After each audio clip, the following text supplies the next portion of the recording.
સુરતમાં આજે શાંતિ સમિતિની બેઠક મળી હતી। હિન્દુ મુસ્લિમ સમાજના આગેવાનો આ બેઠકમાં હાજર રહ્યા। ઈદે મિલાદનો મુખ્ય જુલુસ નહીં નીકળવાનો પણ નિર્ણય।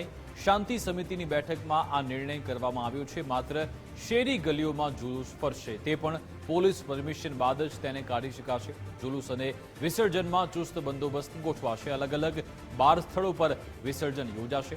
15,000થી વધુ પોલીસ કર્મીઓ બંદોબસ્તમાં જોડાશે।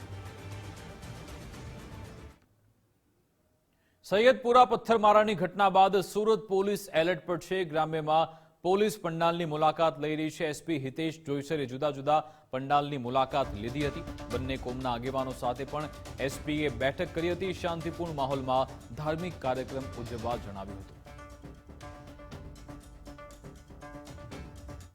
સુરત ગ્રામ્ય જિલ્લા પોલીસના તમામ પોલીસ સ્ટેશન, તમામ વિસ્તારમાં તમામ સિનિયર અધિકારીઓ, થાણા અમલદારો, beat constable, head constable, home guard, GRD, TRB તમામ દ્વારા તમામ સ્થળો પર શ્રી ગણેશ મહોત્સવ થાય છે ત્યાં વિઝિટ કરવામાં આવી રહેલ છે। લોકો સાથે સંવાદ કરવામાં આવી રહેલ છે।